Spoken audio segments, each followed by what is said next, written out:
बिस्मिल्लाहिर्रहमानिर्रहीम। बच्चों, आज हम आपको एक भेड़िए और बगले की कहानी सुनाते हैं। अगर ये कहानी आपको पसंद आए तो इसे लाइक कर दीजिएगा, और अगर आप इस चैनल पर नए हैं तो इसे सब्सक्राइब भी कर लीजिएगा और इस कहानी को अपने दोस्तों के साथ शेयर भी कीजिए। तो आइए फिर सुनते हैं भेड़िए और बगले की कहानी।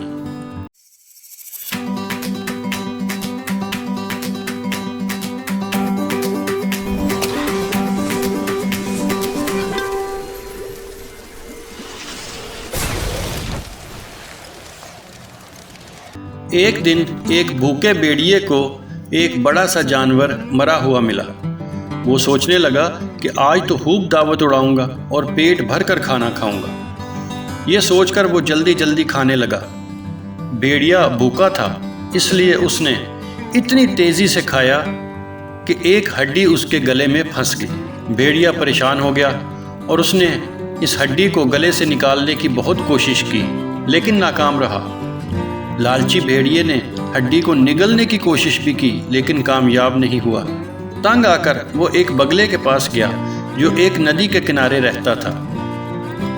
भेड़िए ने बगले से कहा कि खाना खाते हुए मेरे गले में हड्डी फंस गई है, बराए मेहरबानी तुम अपनी लंबी चोंच की मदद से इसे बाहर निकाल दो। उसने कहा, मैं वादा करता हूँ कि मैं तुम्हें इसका अच्छा इनाम दूंगा। बगला उसकी बात मान गया और उसने अपनी लंबी चोंच भेड़िए के खुले मुंह के अंदर डाल दी।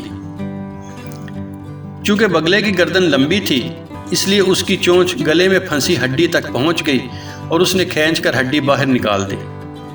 अपना काम मुकम्मल करने के बाद बगले ने भेड़िए से कहा, लो हड्डी निकल गई, अब वादे के मुताबिक मुझे मेरा इनाम दो। चालाक भेड़िया हंसने लगा और बोला, मेरी मदद करने के लिए तुम्हारा शुक्रिया।